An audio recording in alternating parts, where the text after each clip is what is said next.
Hoje, para os americanos, foi um dia de déficit comercial recorde, pouca criação de vagas de emprego e queda nas bolsas, mais os desdobramentos nas políticas tarifárias de Donald Trump.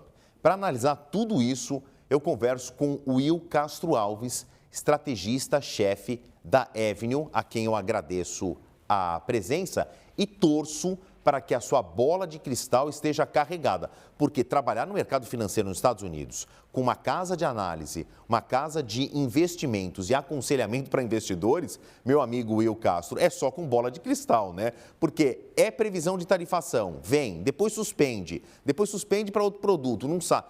O que vai ser amanhã na política fiscal, monetária dos Estados Unidos é um enorme ponto de interrogação. Mas mesmo assim eu vou te perguntar, como é que está o clima por aí, hein? Pois é, deu uma esfriada aqui em Miami, assim como no mercado americano, né? Comparativo a isso que você falou. De fato, um ambiente de muita incerteza, e incerteza demais atrapalha.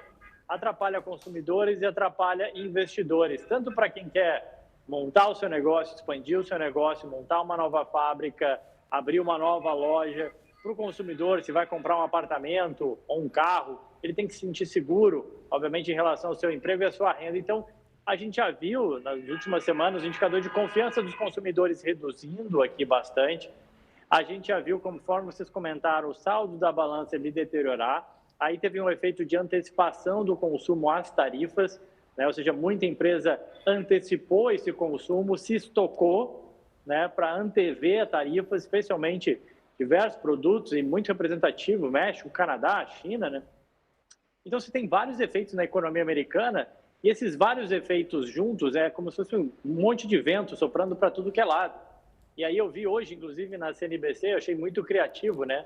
A expressão que eles usaram você tem o chamado bull market, quando a bolsa está subindo, o bear market, quando a bolsa está caindo, mas que a gente está vivendo o kangaroo market, né? Ou seja, para cima e para baixo, né? Todo dia. A gente está tendo muita volatilidade. Bem verdade que tem caído mais do que subido, mas a gente tem tido muita volatilidade, né? Ou seja, no dia que o Trump falou tarifas, bolsa cai, aí logo depois, não, podemos apaziguar e podemos rolar essas tarifas por um mês, aí a bolsa reage positivamente.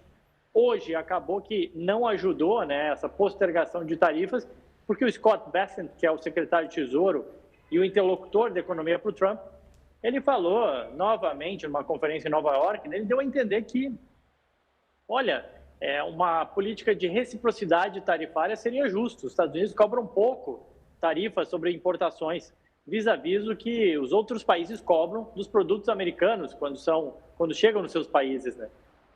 Agora, Will, eu sei que você, por exemplo, é alguém que recomenda bastante o investimento em dólar. A gente está falando de um período de oscilação, claro, mas a gente sabe que ainda o dólar é uma moeda forte, relevante. O símbolo da Bolsa de Valores de Nova York é um touro, né? Ainda pode ser um bom investimento se a gente pensar a médio e longo prazo, o dólar? Olha, eu diria que sim, vale. Deu problema aqui, até tem problema técnico deu aqui hoje na minha luz, né? Mas enfim, eu diria que sim, tá? Por quê? Quando a gente olha a relação dólar frente a real, tá?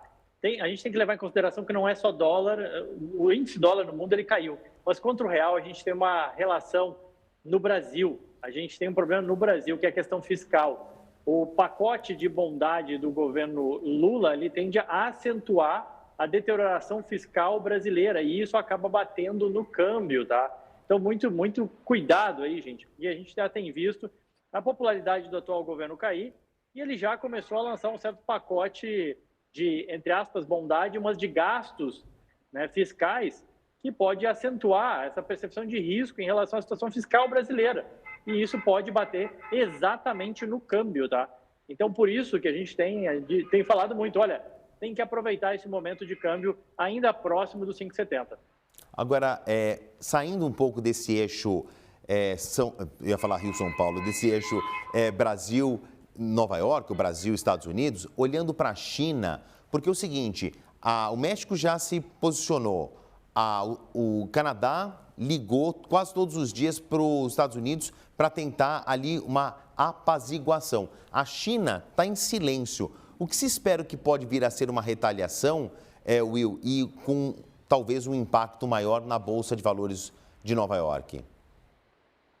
Olha, durante o primeiro governo Trump, a gente viu bastante isso acontecer, briga entre Estados Unidos e China, essa política do tomar lá da cá, mas no final do dia, eles durou um ano mais ou menos, e aí depois sentaram para conversar e os Estados Unidos, a China concordou em comprar alguns produtos americanos, especialmente agrícolas, e as coisas se apaziguaram um pouco. O déficit fiscal não foi resolvido, né? O déficit com a China, ele é bastante elevado aqui nos Estados Unidos. Nada garante que vai ser semelhante ao que foi no primeiro governo, do governo Trump, mas é possível que daqui a pouco esses dois sentem para conversar e cheguem aí a um acordo. Mas nesse primeiro momento, ou pelo menos nos próximos meses, o que dá para prever é que ainda vai ter muito embate. Agora, Will, para a gente encerrar, não posso deixar de perguntar, porque as empresas de tecnologia, tudo bem que o Nasdaq, que reúne aí empresas de tecnologia, o SP500 das grandes empresas americanas, ele teve uma queda expressiva nos últimos dias, mas em dias anteriores, em pregões anteriores, a gente viu aí um fortalecimento da NVIDIA, depois outras empresas de tecnologia. Falando ao longo do ano, as empresas de tecnologia que lidam com semicondutores, com inteligência artificial, podem ser chamadas de portos seguros para os investidores nos Estados Unidos? Eu diria que tem empresas de tecnologia e empresas de tecnologia. Essas que são mais atreladas à inteligência artificial, hoje elas representam mais risco, né? Porque é uma tecnologia que ela ainda está surgindo, ainda está sendo desenvolvida, ela precisa ser testada, vão surgindo novos players, a gente teve o DeepSeek, recentemente a própria Alibaba chinesa falando do seu desenvolvimento de AI, que aparentemente é bastante evoluído, né, a AI que a Alibaba vem construindo. Então, todo dia você vai tendo novidade nesse campo de AI. Atualmente, a NVIDIA surfa muito bem isso porque ela é a provedora de semicondutores que são usados para desenvolver essas linguagens, mas nada garante que vai continuar sendo assim daqui a 5 anos. Pelos próximos 12 meses, ainda tudo bem, porque os chips das concorrentes estão bem atrás. Agora, esse é um mercado muito dinâmico. Agora, outras empresas de tecnologia que não dependem somente de AI, ainda que investam em AI, casos de Apple, Google, Microsoft e Amazon, essas sim, elas já têm linhas de receita bastante consolidadas, um modelo de negócio bastante consolidado e não ficam tão dependentes assim da inteligência artificial. O que a gente viu no início desse ano foi uma realocação de capital, saindo de big techs americanas que surfaram vários anos muito positivos, alocando capital em China, Europa, outras bolsas e outros mercados, com uma forma até de ajuste de valuation, né? Bolsas americanas e especialmente alguns ativos de tecnologia já bem precificados, e aí você aloca capital em outros. Com isso, a gente viu uma realização e uma rotação aí de alocação entre setores. Algo normal, faz parte, quem investe em bolsa tem que estar acostumado com isso. E olhando à frente, a gente viu bons resultados agora no quarto trimestre. As empresas de tecnologia continuam, como a gente fala, on track. Mas é verdade que sempre tem solavancos e sobressaltos, especialmente naquelas que são mais atreladas à inteligência artificial.